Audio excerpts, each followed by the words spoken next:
السلام عليكم. ازيكم حبايبي؟ عاملين ايه؟ يا رب دايما تكونوا في خير وصحة وسعادة. النهارده هنعمل مع بعض شوية بتفور كده بمقادير بسيطة موجودة في كل بيت. ان شاء الله هنقول كل التفاصيل والتكات اللي هتطلعوا معاكي مظبوط جدا جدا. بس قبل ما نبدأ الوصفة بتاعتنا بقى يلا بينا نسمي الله ونصلي على الرسول ونشوف معناه ايه. اول حاجه كده هيكون معانا كوبايه من الزبده، وانا النهارده مستخدمه زبده اللي هي الكريستال. تقدري تستخدمي جنه، تقدري تستخدمي فرن، مش لازم خالص زبده نيوزيلندي. تمام. دول 200 جرام من الزبده. ابتديت ان انا اخلي الزبده كده تكون سايحه بدرجه حراره المطبخ، وبعد كده وزنتها طلعت مج من بتوع الشاي، مج مليان من بتوع الشاي، علشان خاطر لو مش عندك الميزان تقدري ان انتي تشتغلي بالكوباية عادي خالص. بعد ما وزنت الزبدة ضروري جدا جدا انك تحطيها في التلاجة في الحر ده. ضروري جدا ان انت تحطيها حوالي ساعة كده ان هي تجمد وتمسك نفسها زي ما انتوا شايفين كده. في نفس الوقت مش عايزينها متلجة قوي بحيث ان طبعا المضرب يمشي فيها، والمضرب لا قدر الله ما يتكسرش ولا اي حاجة. هي بس كل الحكاية ان احنا عايزينها تمسك نفسها علشان خاطر واحنا شغالين البوتفور ما يفصلش منك زبدة. طب لما بيفصل زبدة بيحصل فيه ايه؟ بيسيح معاكي في الفرن، بيطرد الزبدة بتاعته، بيطلع مش بتفور خالص، بيطلع ناشف. فكل الحاجات دي لازم تاخدي بالك منها علشان خاطر تطلعي بتفور كويس. هنبدأ نجيب المضرب او العجان وهنضرب الزبدة دي كويس جدا لحد ما تندمج كده مع بعضها. وبعد كده معايا 70 جرام من السكر. انا مش مستخدمة نص كوباية، يعني انا مقللة عن النص كوباية حوالي 30 جرام. فلو حضرتك عايزاه مسكر قوي تقدري تحطي النص كوبايه اللي هي 100 جرام. بس هو كده سكره معتدل، وفي نفس الوقت لسه هنحط له مربى، فالسكر هيبقى مظبوط معاكي. لكن لو حضرتك من النوع اللي بيحب الحاجه المسكره تقدري تحطي 100 جرام من السكر. انا حاطه 70 جرام بس. تمام. هبدأ بقى ان انا انزل كده بالاسباتيولا كل شوية علشان خاطر عايزين قوام هش جدا جدا زي الكريم شانتيه. طب نفترض ان احنا مضربناش لحد ما نوصل للقوام ده، لا هيتغير معاكي المقادير تماما، وبرده هيطلع معاكي عيوب كتير جدا في البوتفور. يبقى لازم اول حاجة ان احنا نفضل نضرب فيه لحد ما القوام بيبقى زي الهوا كده هش جدا جدا زي الكريم شانتيه بالظبط. خلصنا من الخطوة دي. بعد كده بقى هنبدأ نجيب بيضة بدرجة حرارة المطبخ. منفعش ان هي تكون ساقعة عشان لو ساقعة هتفصل معاكي الزبدة. تمام. يبقى بيضة وهنحطها، وهنحط على طول باكت من الفانيليا علشان خاطر زفارة البيض. هنضرب كويس جدا جدا برضو كده بالمضرب لحد ما البيضة تختفي خالص هي والفانيليا. وبعد كده هنبدأ ان احنا نشتغل في الدقيق بتاعنا. انا المج بتاعي الشاي ده بياخد 130 جرام من الدقيق. وضروري جدا زي ما قلنا ان احنا ننخل برضو الدقيق بتاعنا علشان يدخل فيه هوا، وفي نفس الوقت البوتفور بتاعك يبقى هش معاكي. حطينا اول كوباية كده، هنبتدي برضو ان احنا ننخلها زي ما قلنا، وهنحط كوباية كمان، يبقى كده كوبايتين من الدقيق. تمام. هنبتدي بقى ان احنا بالاسباتيولا كده نقلب من فوق لتحت، ما تعجنيش لان كل ما هنعجن كل ما هتنشف معانا. لا احنا عايزين بس نقلب كده يا دوب. انا مسرعة الفيديو برضو لان ايدي كانت بطيئة عن كده وانا بقلب. في الوقت ده بعد ما العجينه بتتلم معاكي تماما وما بيبقاش فيه دقيق خالص، بتبدي ان انت تختبريها. اول ما بتاخديش حته كده على ايديكي وبتبتدي ان انت تكوريها بتلاقيها اتكورت تحت ايديكي، بس في نفس الوقت فيها تلزيقه خفيفه جدا جدا.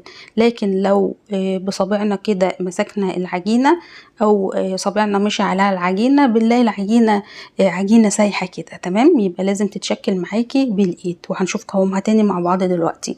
انا هشتغل بالبلبله دي اللي هي بتاعه الكريم شانتيه، ومعايا الكيس الحلواني اللي هو استخدام المره الواحده. ونبدأ ان احنا نحط شوية عجينة كده صغيرين، ما تحطيش العجينة كلها علشان برضو ما تسيحش معاكي وتفصل زبدة في الحر اللي احنا فيه ده. وكمان برضو عايزاكي لو هتشتغلي مثلا في حتة حر لا اخلي جنبك مروحة او تكييف علشان خاطر العجينة برضو ما تفصلش معاكي زبدة او زيت. لكن في الشتاء بيبقى الشغل فيه بيبقى سهل كده وحلو، والعجينة استحالة تفصل معاكي. لكن في الصيف عشان عارفين ان درجة الحرارة وكده فممكن يفصل معانا، فبنتجنب الحاجات دي كلها علشان خاطر نطلع بوتفور حلو في الاخر. بدأت افضي الهواء من الكيس زي ما انتوا شفتوا كده والين العجينة. وبعد كده الصاج بيكون مش مدهون اي حاجة خالص، بنبدأ ان احنا نعمل فيه الروزيتات بتاعتنا. وانتي بتنزلي الروزيتا بتاعتك ما تخليهاش تبقى فرشة في الصاج. لو فرشت في الصاج هتفرش منك قوي في الفرن، وهيبقى شكلها مش حلو خالص وشكلها هيتغير تماما. كل الحاجات دي لازم تتجنبيها علشان خاطر البيتفور يطلع معاكي حلو. بأكد عليكي كذا مرة علشان خاطر في الاخر تاخدي نتيجة كويسة. بعد ما ببتدي اعمل 3 4 كده بصبعك الصغير، وبتبدأي ان انت تعملي تجويف فيها من جوه. وانتي بتعملي التجويف كده حاولي برضو ما تضغطيش على الاطراف بتاع البيتفور، خلي صبعك في النص بس، تفضلي ان انتي كده لحد ما تعملي التجويف ده علشان في الاخر هنحط فيه الحشوة اللي احنا عايزينها. عمل معايا الصاجين اللي حضرتك شايفاهم دول. انا كنت مكبره البوتفورايه، يعني ما ضغطتش زي ما قلتلك. تقدري ان انت تصغريها، تقدري ان انت تكبريها وتعملي العدد اللي انت عايزاه. تمام، بس دي كده كانت عامله زي البسكوتيه كده، تقدري ان انت تحسي بطعمها وفي نفس الوقت تبقى كبيره معاكي مش صغيره. ده علشان احنا مش هنلزقه في بعضه. تمام، ابتديت بقى الصاجين خلصتهم دخلتهم التلاجة. اول صاج طلعته من التلاجة بعد ربع ساعة علشان التسوية. بتسخني الفرن بتاعك كويس جدا على درجة حرارة 170، وبتحطي الرف في النص. وبعد كده لما البيتفور بيسقع معاكي وتحسي ان هو جمد كده في التلاجة او مسك نفسه خالص، بتبدأي ان انتي تدخليه على الفرن السخن على طول. سواء في الشتاء او في الصيف اعملي الحركة دي علشان بتخلي البيتفور على وضعه كده وبتخليه ماسك نفسه معاكي، وفي نفس الوقت الرسمة بتاعتك ما بتمسحش معاكي. عايزه اقولك التب او البلبله اللي انت بتشتغلي بيها كل ما كان حديد احسن كتير من البلاستيك، لان البلاستيك رسمته بتروح معاكي في الفرن. تمام. ابتديت بقى اجيب مربى فراوله او مربى مشمش او شوكولاته سايحه تسيحيها على بخار ميه، وبتبداي ان انت تحطي في التجويف اللي احنا عملناه ده الحشوه اللي انت عايزاها واللي انت محتاجاها. طبعا البيتفور ما بيقعدش كتير في الفرن، اول ما بياخد لون من تحت كده بتبداي على طول ان انت تطفي عليه. بيبقى طري معاكي شويه، بتسيبيه على الرخامه لحد ما يبرد تماما. اول ما بيبرد ساعه كده ساعتين على الرخامه بتلاقيه مسك نفسه وبقى حاجه كده في منتهى الجمال. عملنا اكتر من 50 قطعة بيتفور بكوبايتين من الدقيق بس وبيضة واحدة. حاجة كده تحفة جدا، ان شاء الله هتجربيها وبألف هنا وشفا مقدما ان شاء الله للي هيجربها.